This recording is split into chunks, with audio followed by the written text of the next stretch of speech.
Welcome to my interview, John. Thank you for being here. You're welcome. Thanks for having me. So, let me tell the listeners this. It's 10 a.m. where you are at, right? Correct. Can I ask you what time did you wake up? I wake up very early, just naturally, right around 5:30 a.m. Hmm.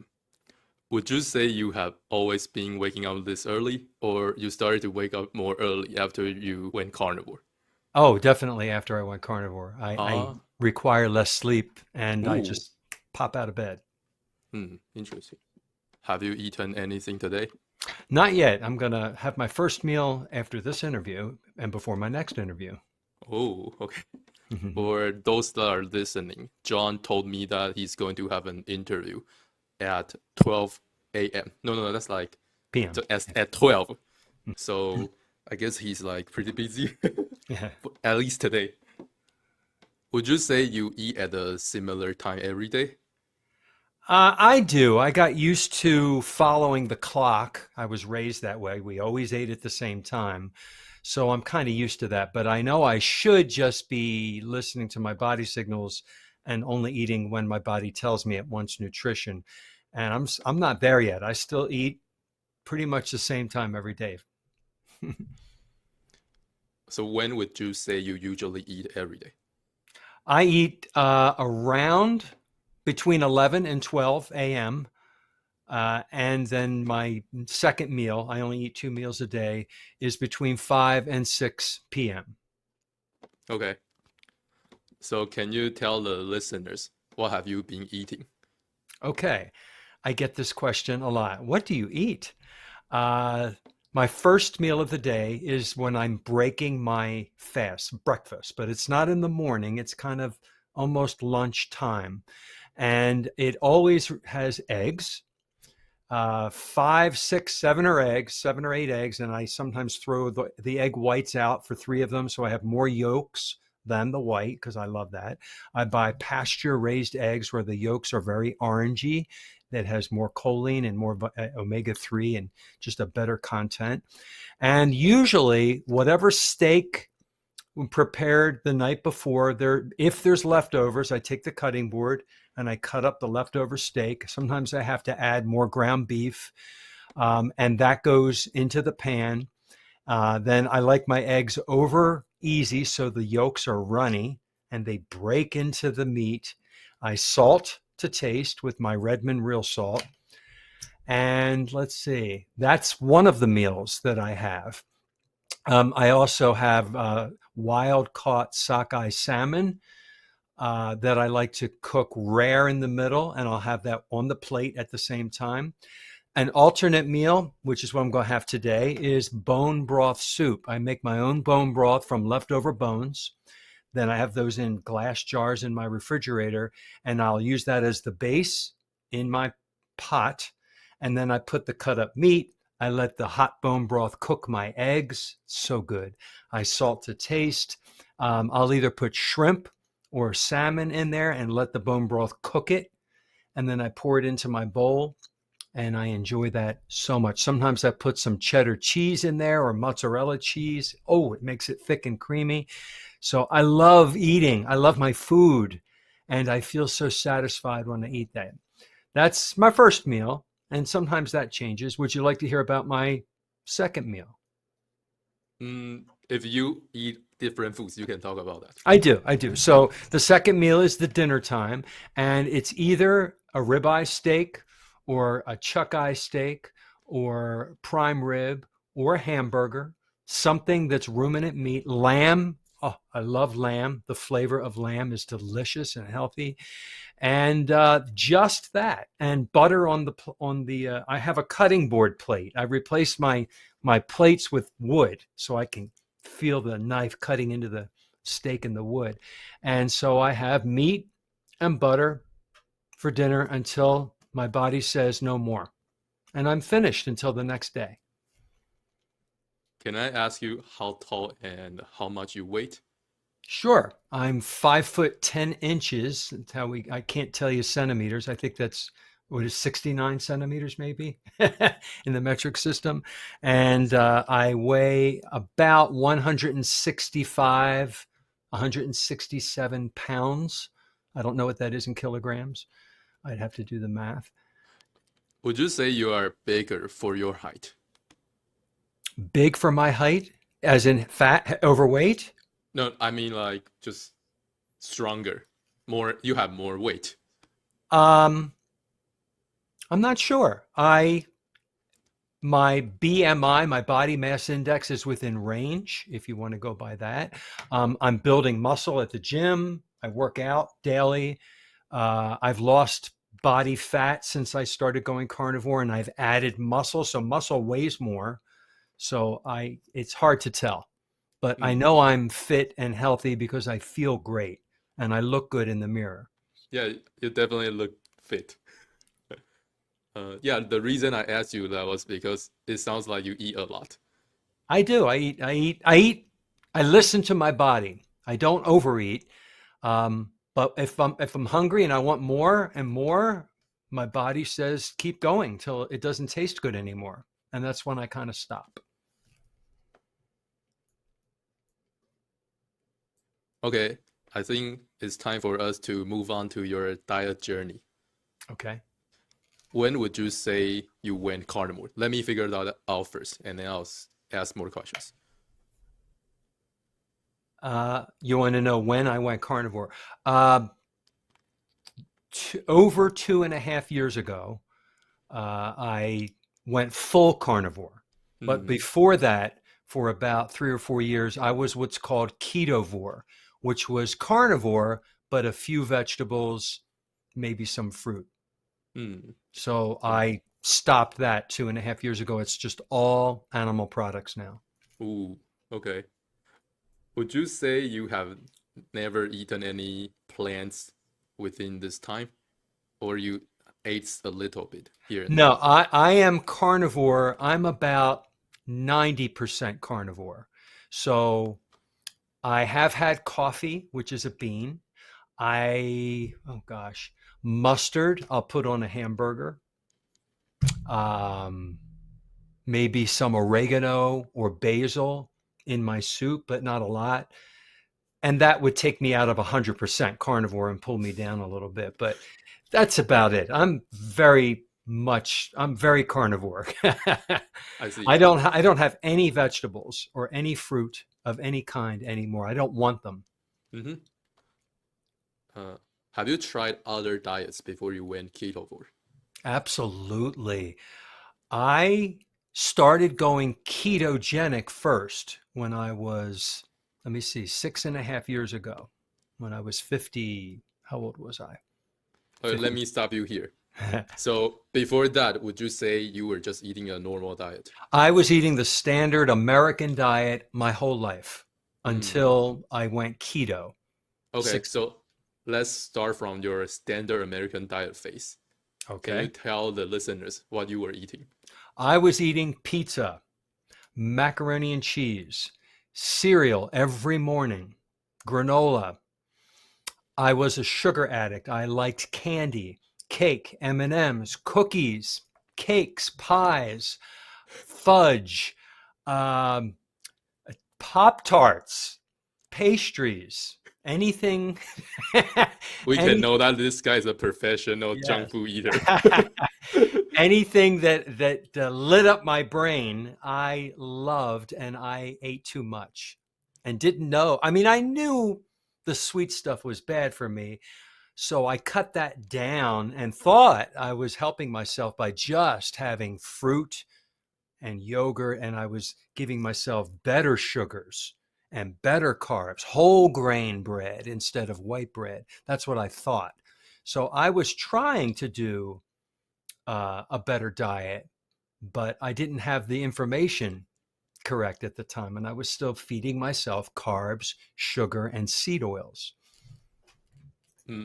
When did you start to become more conscious about what you were eating? Because what you just described sounds like something happened. So you started to want to care more about your diet. Well, uh, I'm 60 years old. And when I was about 54, 53 years old, and even before that, I would put on some weight. So I would go on a diet. I tried many diets, restrictive diets where you don't eat a lot, you cut this out, cut that out. And I lost weight. I did. I would exercise like crazy and jog, and the weight came off.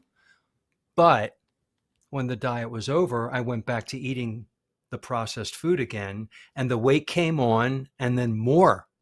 I added more than what I originally had. And this happened over and over again until the very last time I decided to go ketogenic, which was something I had never done before. And that was to take out all carbs and sugar. And Okay, then the weight just fell off and stayed off. let me ask you a question. So I guess in the beginning, your motivation was to lose weight. You weren't happy with the way your body looked. Correct. Would you say you look a lot bigger than now? So right now I'm talking about fat. I was heavier. Yes. I weighed close to 200 pounds. I Ooh, now weigh about 165. Um, my face, the puffiness, the bloatiness, the skin. I'll just talk about weight for now. I was just heavier and it didn't feel good. I didn't look good. I didn't like the way I looked or felt. So yeah, losing weight made me, I feel my body landed where it wanted to land at about 165 pounds. mm. So would you say you started to become fatter in your early 50s? Like I, prior to that, your body was I fine? started gaining weight in my 20s because I love to eat all those terrible things I told you I ate. So, your body is forgiving when you're young. You have more bandwidth. And I was active, but as I got into the late 20s and early 30s and 40s, it was harder and harder to lose the weight. But you only started to really face your issue, I guess, in your early 50s? No, I tried to face my issue throughout my 30s, Oh, 40s, and 50s, but only in my early 50s did it actually work because okay. I found what actually was the problem all this time, and it Mm, was ultra processed food, carbs, and sugar and seed oils. I see. So how did you discover keto diet? Okay, good question because I just talked to this guy, Thomas DeLauer. I don't know if you know him. He's I an feel like I influencer. know. Yeah, he's an influencer. 6.5 years ago, I found a video of him standing at a whiteboard writing down all the foods you should be eating and all the foods you should not be eating. And it was called a ketogenic diet. And I thought, oh, this is new. Let me try that. I'll take these things out and I'll only eat these things.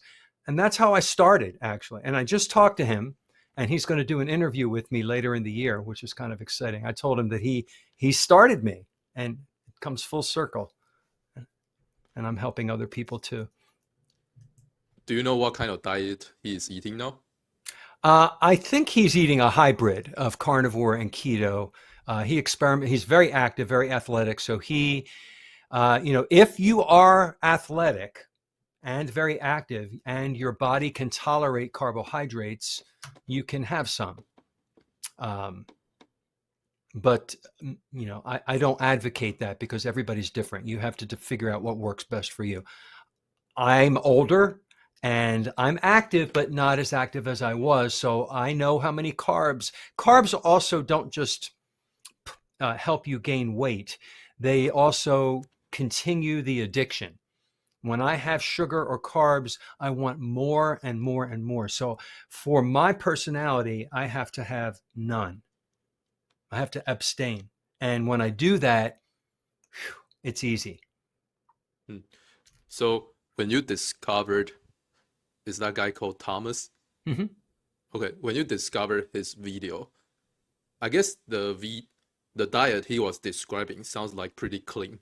Did you actually just start doing a clean diet? Yes, I ate meat, fish, eggs, animal fats, and vegetables, and a handful of berries. And that was the ketogenic diet. That sounds pretty solid. Mhm. So I wonder what led you to keep becoming more strict. What good question. I did that for 1 year, lost the weight, looked in the mirror. I look great, I feel great, but then I got a kidney stone. And the reason I got a kidney stone and had to go to the hospital was I was eating a lot of spinach, dark chocolate, almond flour, almonds, all the things that are high in oxalates, but I didn't know. I ate them because they were low carb, low sugar. And I thought, oh, I can have these. And I ate too many of them. And I gave myself a kidney stone. So then I researched after all the pain, very painful, and I realized that I did this to myself. So I took out all the oxalate plants slowly, and that got me closer to ketovore and carnivore. So that's why I switched. I did ketovore for 3 years after that and thought, I'm so close to carnivore, why not just take out the rest and see if my health improves? And it did, even more. Okay. Can you talk about why were you eating those low carb plants when you just first got into keto diet? I ate low carb plants because they were low carb and they had no seed oil. And I was used to eating vegetables and fruits, and they were on the okay list because they were not high in carbohydrates. I did not know about the oxalates, the lectins, the phytates, and the other anti-nutrients and toxins that were harming me in the plants. So it was a learning process. If I talk to yourself at that stage and I tell you that you should cut out your like vegetables, things like that, would you have thought I'm crazy? I would have argued with you and said, no, it's okay. uh, but hey, I'm also very open. I want to learn. So if you were to tell me that, I would ask you why. Talk to me. Why should I cut them out? I want to learn and grow. I'm still Wow, learning and growing. Yeah. that's nice to hear. It's interesting that you got kidney stones on a pretty clean diet, it sounds like. Mhm. Hmm, okay. Did you go to see a doctor for your kidney stone? I went to the emergency room because the pain was so severe, like delivering a baby. Very, very, very, seriously, very painful. And when you have such an extreme event happen to you, it sticks with you forever. And I did research on the internet and learned what I did to myself. So, yes, foods that are Sally K. Norton. Have you heard of her? She wrote a book called Toxic Superfoods, and there are all these foods that the world has told us are superfoods. They're healthy, but they don't talk about the toxicity of some of these things like oxalates that can rip you up on the inside. And that's what happened to me. So it was a learning curve. So did you one day just suddenly feel a huge pain? I was riding my bicycle in the morning, one of my exercises, and I started feeling this. I woke up with a dull pain in my lower back. And then as the day progressed, it got worse and worse, so bad that I debated, should I go to the hospital? And then it got really bad where I couldn't stand up. I was walking around bent over and just I couldn't stop walking to make it go away. And then I said I drove myself to the hospital, and they took care of it. They helped me pass it. Starting from when you first felt the little pain to it worsened to the point that you need to go to an emergency room. How long did that take? All right, I woke up around 5 or 6 o'clock. I went for my bike ride early in the sunrise, which I like to do. I like to capture the sunrise in my ride to wake up for my circadian rhythm. And it was getting worse and worse. And I cut my bike ride short, came home. I would say it was about 3 or 4 hours. Wow. And prior to that, you didn't have any signs. Well, I don't know because I always, from my early 20s until that, I always had on and off lower back pain. And I don't know if it was inflammation or if that was kidney stones as well, but I didn't have to go to the hospital for those. I had very bad back pain for many decades. So maybe part of that was little kidney stones I passed. I don't have any pain anymore, by the way. I haven't had any since I went carnivore and ketovore. Awesome. So when you went to the doctor, how did they help with your kidney stone? They needed to determine if I had them. So first they saw that I was in excruciating pain, and they gave me an IV of a painkiller, which took the edge off, and I could relax a little bit so that they can put me in a CAT scan. And I had to stay still. And they saw the stone had left the nephron of my kidney and was traveling through my ureter, going to the bladder. It was in the ureter, and that's when it was ripping and gouging and tearing and causing me so much pain. They gave me a drug that helped move it along and then told me to go home. And now I had to wait until it came out of my bladder into the toilet, which it did. And I picked it out, and I have it. I made a video about it, holding it up to the camera and said, "This is my calcium oxalate kidney stone. This is what I did to myself." Boy, did I learn a lesson. How long did it take you to get rid of the stone out of your body? I came home from the emergency room, gosh, maybe 12, 1 o'clock. And I was kind of afraid. I thought, oh no, now I have to I have to pee this out. It's going to hurt again. I was so afraid. And then I just uh, urinated, and it just came out. No pain. It just plop. I heard it hit the toilet like a stone. No pain. So it didn't take long, a couple hours after I left the emergency room. And I haven't had any pain since. I was just amazed. So um would it be correct to say that people who have kidney stone issue, they need to suffer that kind of pain regularly if they don't know about diet? If a person is consuming oxalates above 150 milligrams a day, our body makes 30 or 40 milligrams a day as a metabolic endpoint, which we can handle. If we continue to eat plant matter, we can handle up to about 150 milligrams. Our body can excrete that efficiently. But most people today are consuming 500, 700, 1,500 milligrams if they're eating spinach and chocolate and stuff a day. And over time, that adds up. And when the body says, okay, it's time to dump, that's when they get a kidney stone, or it could be arthritis. It could be gout. It could be something that comes out of your eye. I had that too, by the way. I had an oxalate crystal come out of my eye. It wasn't just the kidney stone. I was still dumping oxalates as the year progressed. Mm. Okay.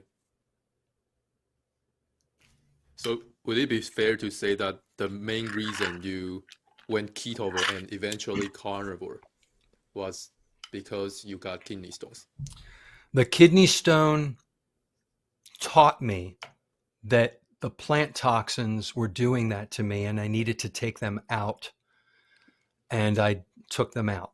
Yes. I guess it made sense to you. It made sense to you to have done that because you didn't want to go through that again. Right. Mm. Okay. And can you, maybe you covered this already, but I want to ask you again, like, what were you eating as a ketovore?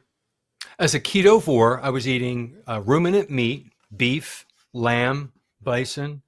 I was eating pork. I was eating my sockeye salmon, I didn't do tuna. I did anchovies, herring, sardines. I was eating butter, beef tallow with my meat, and I had eggs every single day. But I was also having avocado. I was having broccoli, asparagus, and I was eating low oxalate plant foods because I took the oxalate heavy plant foods out. And I didn't realize, okay, I took the oxalates out, but what about the other anti-nutrients? I was giving myself lectins and phytates and saponins and histamine, all these things that I learned later why I became a carnivore. And let me take them all out, see how I feel. So it's like as you were being a ketovore, you kept learning more information about a carnivore diet, and Yes. then would it be fair to say that you didn't have major issue as a ketovore, but you just wanted to see how carnivore would feel. That's correct. I personally, my body chemistry, I didn't have a problem with low oxalate foods until I took all of the plant toxins out and plants, and then I got a big bump in how I felt. I felt that much better. I slept that much better. I moved my bowels that much better, and I would not have known that if I didn't take the rest of it out. Hmm. How much different would you say you feel between ketovore and carnivore? 20% better between Interesting. ketovore and carnivore. Yeah, definitely. Enough that I'm not. Now, what's cool is I'm not going to go back, but I know that if a little bit of plants get in, if I have some, I'm going to be okay. I'm all Mm, right with that. But mentally, I am like, oh, I don't want that because that has anti-nutrients and toxins. So I try not to have them, which is kind of easy, if you make all your food at home. I see. Uh, when you first came across Thomas' video, so like you went from, I guess, not a very clean diet to a pretty clean diet. Was it hard to give out junk food? The first 2 weeks, I had sugar cravings and I wanted sweet things. So I would use monk fruit or erythritol to sweeten things because my body craved the sugar. I was a sugar addict. So I dampened that with the artificial sweeteners, which I later gave up. But it was hard the first couple of weeks. I didn't have the keto flu with bowel problems, but I did have cravings, major cravings, which I told you how I dealt with those slowly. Hmm. Okay.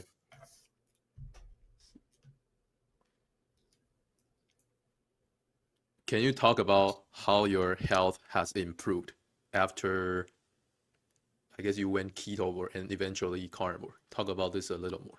Okay. I had lower back pain on and off since my 20s. When I went keto in the 50s, ketovore and carnivore, it disappeared for good. It never came back, which to me is that's it. We can end the interview right now. That's all. There's so much pain that I don't have anymore. I would take so much medicine to dull the pain, which is not good for me. I also have paroxysmal atrial fibrillation, AFib. The top part of the heart is the atrium, and it was beating out of sync sometimes, and nobody knows the cause. It started when I had a sinus infection, and I was on two medicines that had a lot of side effects. When I went ketovore and carnivore, I slowly took myself off the medicines just to see if I needed them. And I don't go into AFib anymore. So I'm in remission. I think the carnivore diet healed the chambers in my heart from doing that. I used to have acne, not good skin. That disappeared. My skin is perfect. It's amazing, my skin. I used to have little dry patches. I used to have skin tags under my armpits, little skin tags that is a sign of insulin resistance. They fell off and never came back. So many. My taste improved, my sense of smell improved. I think my eyesight and hearing heightened and improved. And a big one, emotional health. I used to get depressed a lot, not just low. I would get very low. And I realized it was from the sugar roller coaster that I put myself on most of my life. When I took out all the sugar, I'm now level or up. I'm never depressed. So emotionally, this diet has healed my brain. And I wrote a book. I write articles. I'm so focused now. I have mental clarity that I never used to have before. I can't talk about how amazing this diet is enough. Okay. Mm, when would you say you start to see these improvements? When I went ketogenic, after Thomas DeLauer's video, I lost weight within a month. I went from almost 200 to 165 in 1 month, fast. And I thought to myself, there's something to this way of eating. So I started watching more videos and learning and just sucking in the information like crazy. I was ravenous. And after that, during that time, the back pain disappeared from inflammation. Uh, it just one thing came after another. And I looked back on my last couple of years and realized, hey, I don't get sunburn anymore. Why is that? It's because I don't eat seed oils anymore. I get tan. I sleep better. All these little things, I didn't realize when they happened until I looked back on them and said, oh, I don't have athlete's foot anymore. That's interesting. Would So you say you started to have these after you went ketovore, or you already see many improvements on a keto diet?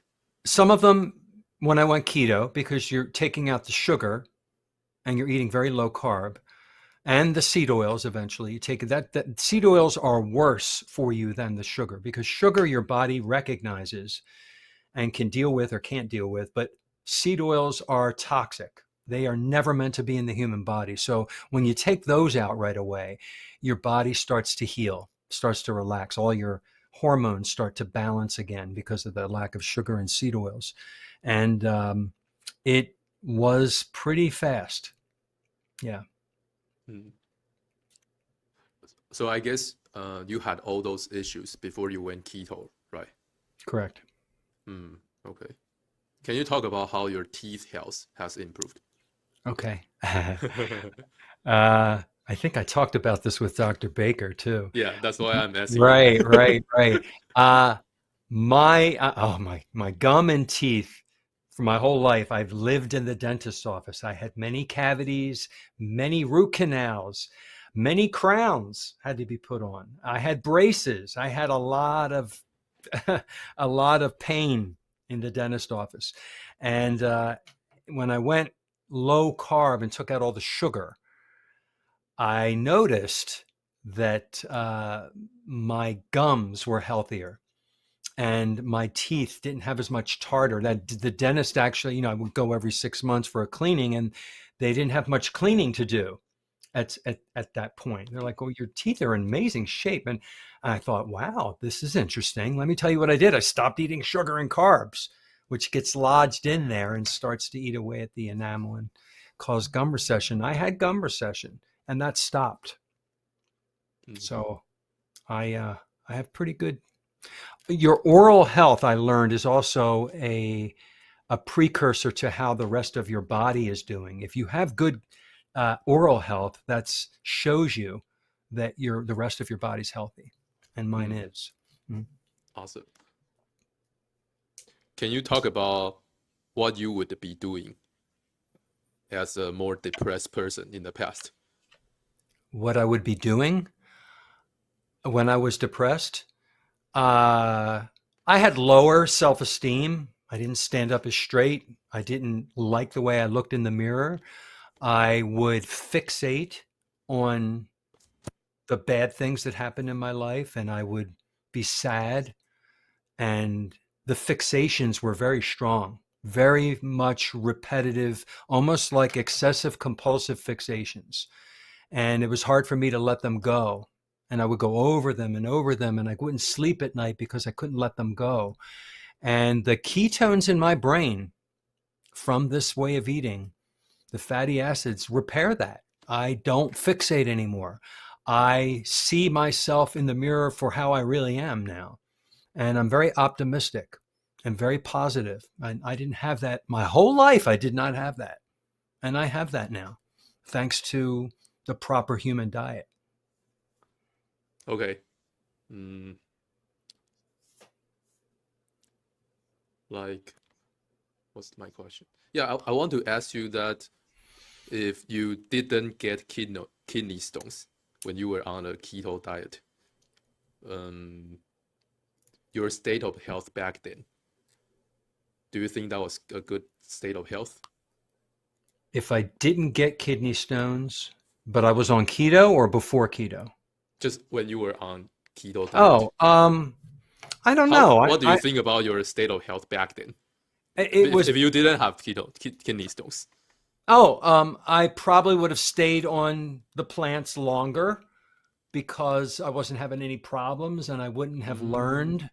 But I think eventually I would have learned to stop eating the plants eventually because I watch Dr. Sean Baker, Dr. Anthony Chafee, mm, Professor Ben Bickman, Dr. Ken Berry. I watch these doctors and learn every day. I have my earbuds in and I'm always listening and taking in more information. And eventually, even if I didn't get a kidney stone, I would have learned that I need to take plants out of my life to be healthier. mm. You would be like kind of convinced that you should give that a try. Yes, but what the kidney stone did is it was a smack in the head. Mm, Boom, very hard smack in the head. And I found a lot of people I talk to, they come to carnivore after something very tragic or bad happened to them. Some people it's cancer, or it's a kidney stone, or it's arthritis, or it's terrible skin problems. They make a change because something terrible happened to them. And fewer people come to carnivore just because they watch a video and they learn. It's just kind of the way it mm. is. Would you recommend people to go on the diet you were eating as a keto diet person? I would, because ketogenic diet is healthier than the standard American diet or the standard world diet because you're not consuming excessive carbs, sugar, and seed oils. And you start there. You can start there and then evolve the way I evolved, and then eventually start taking out more of the plants. Because when Mm, I talk to people, if I just say to somebody eating the standard American diet, just go carnivore, this is what you eat, they'll think it's too restrictive. Too many things they have to cut out. But if you tell them you can have vegetables and fruit, they buy into it a little more. mm. Okay. Aside from your health, do you think carnivore benefited your life in any other ways? Oh my goodness. Besides my health, my relationships with family and friends, I feel more available to give because my body's healthy and my mind is healthy. I don't have the energy being absorbed into myself as much. I can give to other people easily because I have so much to share, so much love to give. I'm not in pain. I'm not suffering. I have a lot to give now because it's easy. Hmm. That should be a sign that everyone should clean out their diet I think so. Yeah. so that everyone's happier.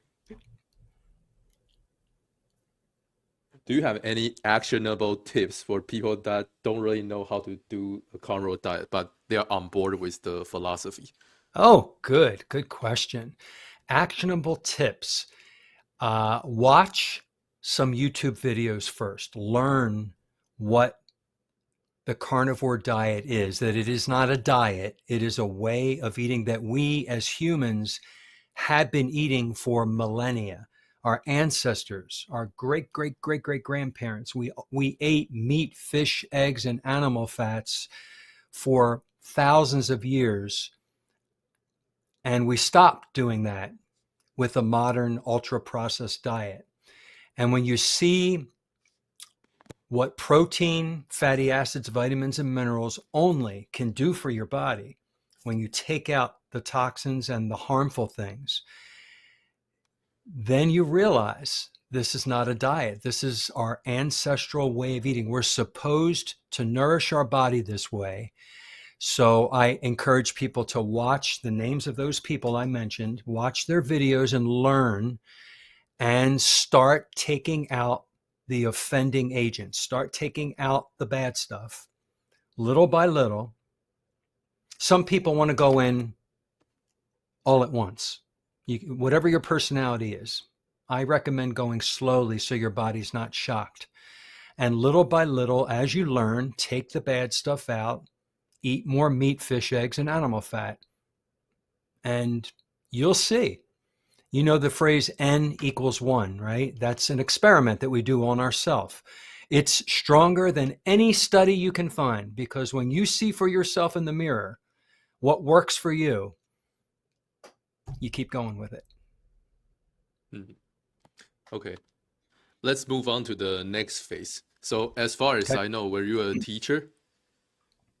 Yes, I am a retired public middle school teacher. I taught sixth, seventh, and eighth graders, language arts, social studies, Microsoft Office programs, video production, and I had a great time. I taught for 34 years, and I retired 3 years ago.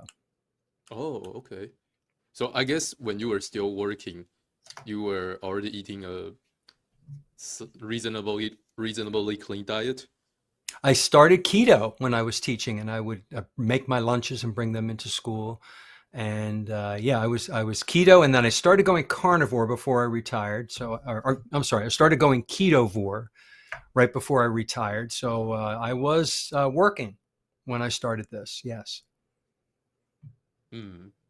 So at that time, did you feel like the diet that school students were eating was not very on point? Oh, with the school lunches are terrible. They are toxic. It's all sugar and seed oils, carbohydrates. It's a very little protein and no healthy fats. And the students bring candy in their backpacks. So they add on to the bad food. And the lunches that mom and dad pack them are probably not healthy either. I've walked through the cafeteria and seen it. And then they come back to the classroom all crazy. So did you already feel that that was a problem as a Oh, teacher back then? I did. I Oh, did. I saw it more when I started eating healthily. I would see it for what it was. mm-hmm. And I couldn't, I can't change it because it's the system. It's very hard, very frustrating. Hmm. Did you try to sneak in some tips to the students? They saw that I lost weight and they saw that I changed and I was happier and healthier. And they would ask me from time to time. And then that I would tell them a little bit about what I do. I'm not allowed to tell them to do it because then they'll tell their parents that I'm teaching them and then they get all mad and upset. So I would just talk about myself and what I do and how I stopped eating sugar and carbs and seed oils and I did the best I could. I made a few live broadcasts since then, and some of my students came on to listen, and they would write in the comments, "Remember me? I was your student." I thought, "Oh, that's great. They're following me in retirement a little bit." Do you think a keto diet is controversial in the US? Not anymore. Not anymore. There are more Okay. studies about the ketogenic diet than any other diet in the world. So, like, let's say if you were still a teacher now and you told your student to go keto, would that still be, would you still not want to do that? I would tell them what I told you in the last answer that that's a great place Oh, to okay. start. It's healthier than the Uh-huh. standard American diet. Yeah. Hmm, I see. I would tell them that I do carnivore, but carnivore is a subset of a ketogenic way of eating. Hmm. What do you think the school, let me see how I can ask this. Yeah, what do you think the school students should be eating and why?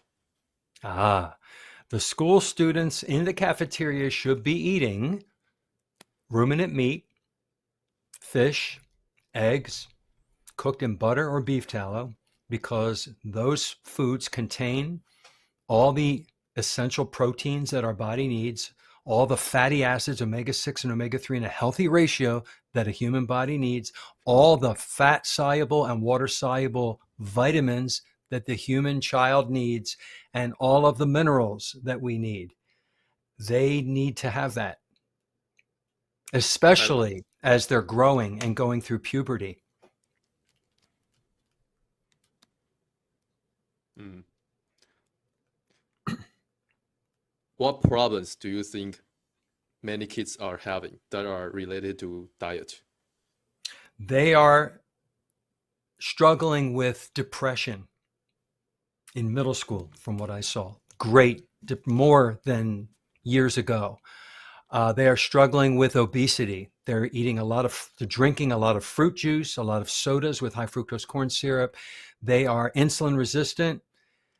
They are struggling with attention deficit more because they can't pay attention because their brain is not being fueled. They are struggling with concentration, uh, self-esteem issues. A lot of it, they're struggling with skin problems and cavities, all the things that are from a high sugar diet. I could go on and on. All the things. It's really sad to see some of these unhealthy kids walking around. You look at a picture of kids in the 1970s and kids today, and it's different. You see a difference in the health. What do you think about the fact that many kids are having all the issues you just talked about, and it's very likely that they can be improved by diet? What do I think about it?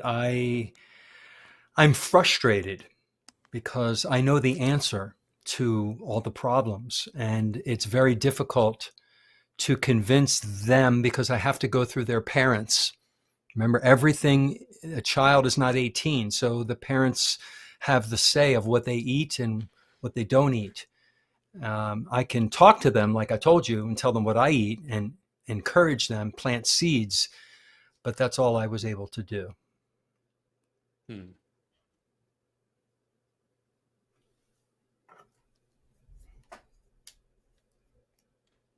So I know that you have been making carnivore related content in a while. How long have you been doing that? I started that when I was teaching. I called myself the carb addiction teacher. That Ooh. was my first handle, and I had 3,000 subscribers, and then I accidentally deleted the whole channel. I was trying to clean up my accounts, and I inadvertently deleted the whole thing. I had to start all over again about a year and a half, 2 years ago. Ooh. I'm up to over 5,000 now, but I call myself the carnivore teacher because that's what I am. I'm a teacher, I'm a carnivore, and that's what I teach about. I make a lesson every day, 5 to 7 minute lesson about carnivore, and I never run out of ideas. Ooh, interesting. So you started the first channel right when you started the keto diet?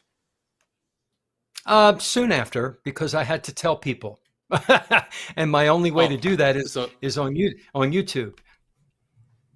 so you already wanted to tell people you can improve your health by changing your diet.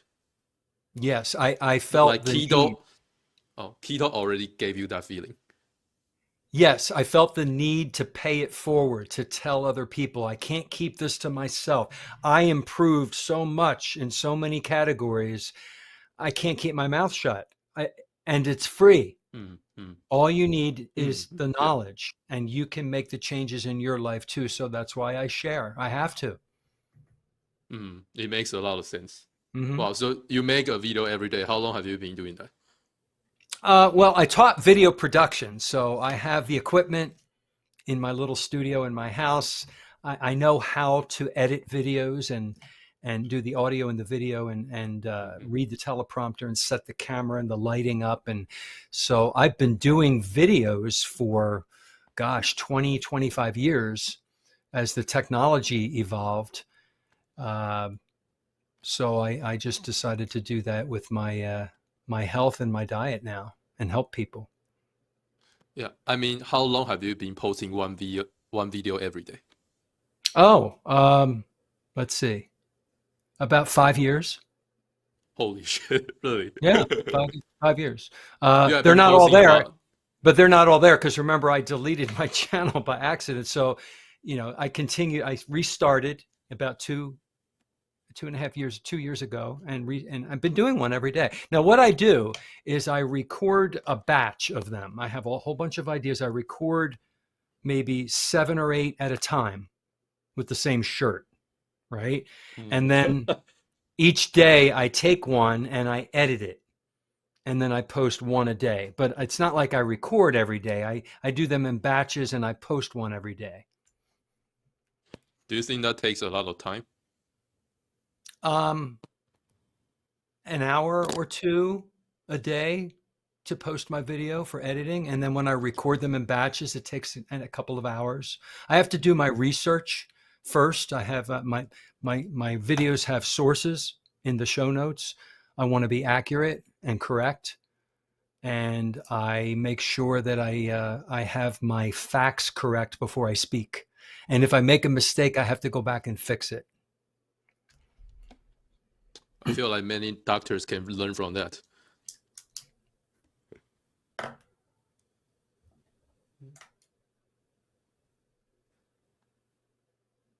Have you received many messages of people saying that they became healthier because of you?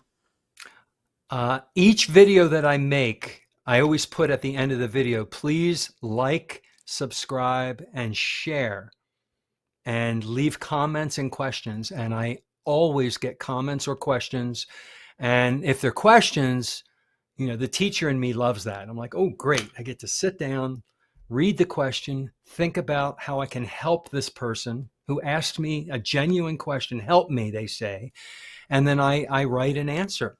Or if it's a comment, I reinforce something positive. So yes, a lot. Every day I get some.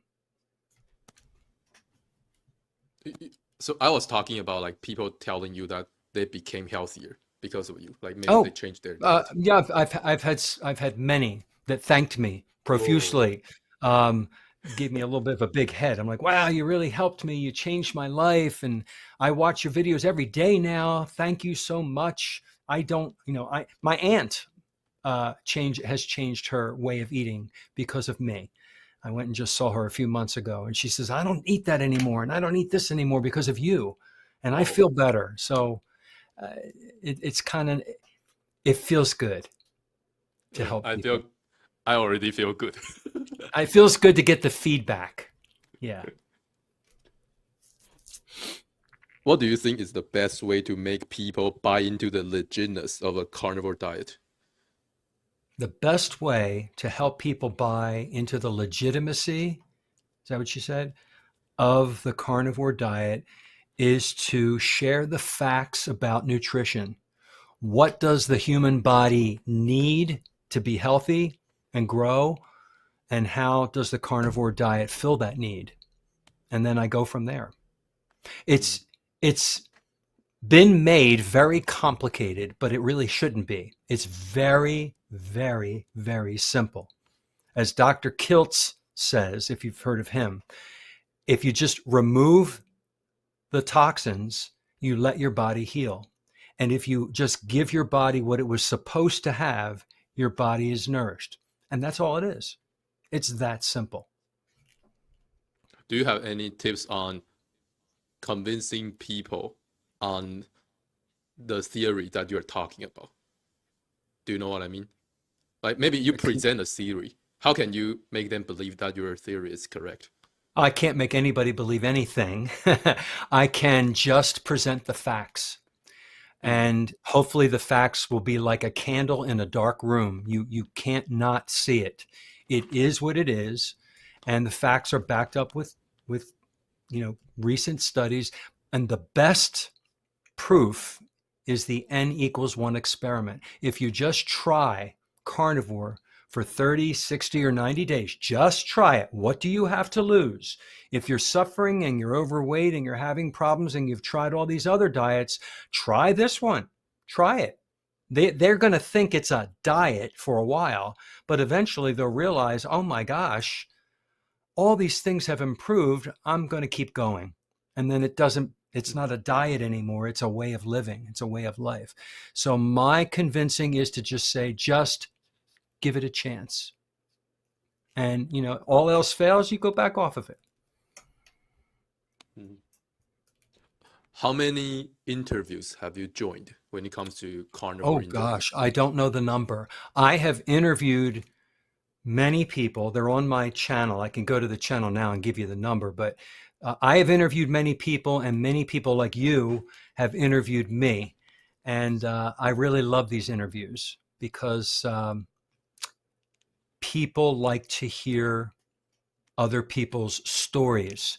And it's the stories that sell the truth. It's the stories, like if you've ever heard of Dave Mack, he has done thousands and thousands of amazing interviews with people.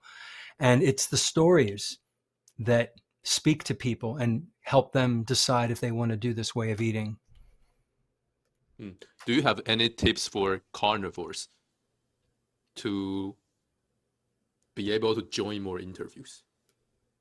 Oh, um, I think, oh, I say to carnivores out there, uh, do more interviews so we can be out there more. We can get the message out there more. The more of us who speak out and tell our story, the more other people will find us on social media. It will pop up in their feed. So I encourage, in the last couple of chapters in my book, I encourage people to put themselves out there and share how this way of eating has improved their life so dramatically. Mm. Are you saying that just put yourself out there and people will reach out to you? Yes, yes. You have to. You can't hide in the closet. You put yourself out there. If you're super busy with family and life and job, that's understandable. But if someone asks you to be interviewed, tell your story. I've had a few people that said to my face, no, because I'm shy. I don't sound good on camera. Like they're really, really, really uncomfortable being interviewed. And that's all right. We're all wired Mm. differently. I'm an introvert. You'd never know I'm an introvert. I've become more of an extrovert thanks to the carnivore diet. I love this. I love sharing and talking. Mm. Are there some people you think I should interview? Oh, goodness. Um, I can't think of some of their names, but there are some powerful interviews that I saw more than once. I watched them repeatedly, and they tell you about either their anorexia or their cancer, their stage 4 cancer that's gone, or just miraculous stories from miraculous people, and they're all out there. I can't name anybody specifically, but those are the ones that come to mind. Mm. Okay, we are coming to an end. Yes. Uh, John, can you share with the listeners where can they find you? Thank you for asking. I'm on YouTube as the Carnivore Teacher, 1965. That's my birth year. And from there, I take those videos and I put them on Facebook, Threads, X, Instagram, even LinkedIn. I use LinkedIn not for jobs. I use it to post my videos. And that's where I am. You can also go on Amazon. I wrote my first book called The Carnivore Teacher. It's also, I filmed it using this microphone uh, in my studio, the Audible. So in my voice, I read the book, so you can buy the book on tape on Audible. And I'm working on my second book, which should be out by November, about processed food. And it's going to be a little more intense. So that's where you can find me. Yeah. Wow, interesting. And John, can you share with people what are your goals? Share what? What are your goals? My goals? Goals. My goal, my goals are to write a few books, to make my next book a hardback book and longer, because this was I had never written a book. So I wrote this little paperback. I went through the process of learning how to be an author and publish, and I did it. So my shorter term goal is to write a bigger, longer book to reach more people. And of course, the Audible. And I wrote a workbook that goes with this as well, so people can apply. And my goals are to maybe be a speaker at an event like Hack Your Health or Low Carb USA. I've already put myself out there and asked, and I'm waiting for replies. I have so much to give and share. I've learned so much from my teachers. And so my goal is to just be out there more. I want to be more of a prominent figure in the carnivore community, and I want to educate people and help them realize that the carnivore diet is the proper human diet, and almost everybody, can improve their health by eating this way. So those are my big goals. All right, John, that's pretty much it. How would you rate this interview? Rate this interview. I love this interview. No interview is like this one because you had all these questions that you fired at me, and you said there were going to be a lot of questions. And I hope I made you happy. I gave you answers. I tried not to go on too long, so I'd give it a 10. 10 out of 10. Oh, nice. You're a good interviewer. Nice. I want to tell the listeners that actually this interview could have been longer because I usually have a bunch of many questions, but John doesn't have too much time today. So yeah, he said that he has an interview to attend to later. So we will start the interview here. So thank you, John, for taking the time to do this with me. I hope things go well for you. You are welcome. Thank you for having me on. And if you like, I'll do another interview with you, another hour, and you can get to the other questions. It's up to you. Okay. Yeah, we can talk about that in the future. All right, good. I'll start recording, and yeah, let's say goodbye to people. All right.